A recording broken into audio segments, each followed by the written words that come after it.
this. Congressman Smith, thank you very much for joining us, both of you, on this ongoing situation. What do you want to see happen next year? Well, I think we really have to call out this genocide. The United Nations yesterday at the Security Council couldn't even issue a statement, which I find appalling. This is the genocide happening right now. This is the logical consequence of unbridled anti-Semitism. I'm the one who wrote the law that created our ambassador at large for combating anti-Semitism. I've been working on it for all 43 years of my time in Congress. This is now where it all leads. Massive slaughter simply because a Jewish person happens to be a Jewish person.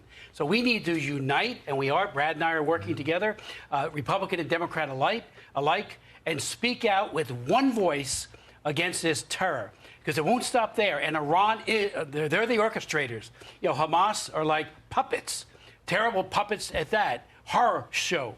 But they are puppets. And this is Iran's doing, and we need to call that out as well and take very effective action. There need to be sanctions. The $6 billion needs to be withdrawn immediately.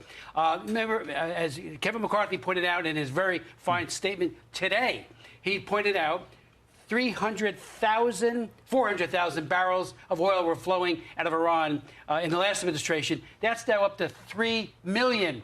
They're getting money hand over fist to kill people, and those people happen to mostly be Israelis and some Americans. Congressman Sherman, the reaction to this on your side of the aisle, I mean, it was almost unanimously met with condemnation, but a couple of your members, Alexandria Ocasio-Cortez and Ilhan Omar specifically, said in statements an immediate ceasefire and de-escalation is urgently needed to save lives. Ilhan Omar, we need to call for de-escalation and ceasefire. Here's what the Wall Street Journal said in an editorial in response to that. This is a mirage that will protect Hamas and guarantee more violence. A ceasefire now would reward those who started the war that by this writing had killed 700 in Israel. We now know it's closer to 1,000. These include many foreign nationals and probably some Americans. We know 9 Americans were killed. Is Israel supposed to tolerate this deliberate murder and not retaliate against those who planned and executed it? I asked the former Secretary of Defense, Mark Esper, if George Bush had listened to people who said, oh, don't attack al-Qaeda. I mean, Israel has a right to respond, do they not? Absolutely. Japan was open to a truce the day after Pearl Harbor.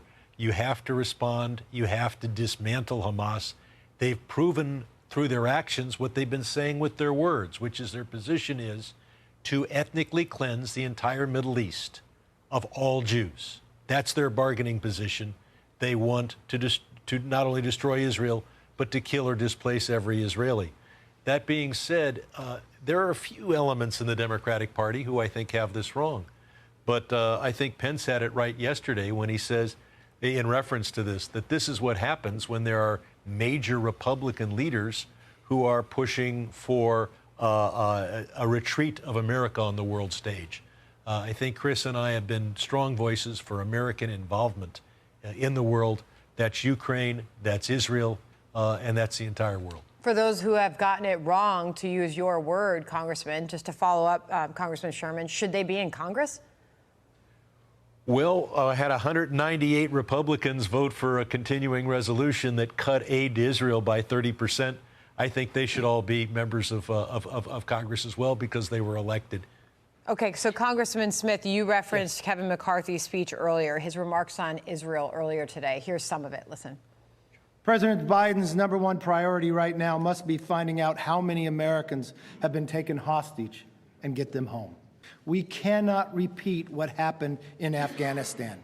It must be clear that we do not negotiate with terrorists and no American will be left behind. Let's get you further to weigh in on that. Our #1 priority must be finding out how many Americans have been taken hostage, if any. Do you get the sense that we are on this? It's a very good question, especially when Jake Sullivan said 8 days before the invasion that the Middle East has never been so calmer in the last 2 decades. I mean, was he not aware? Was our government and intel folks not aware that Iran has been planning this along with Hamas and the other conservative? So I think the priority has to be standing in absolute solidarity with our Israeli allies, but also making sure that the Americans, where's the evacuation plan? You know, I've called over to the State Department. I talked to the Ops Center. Several people in my district have asked, they're there, they want to get out.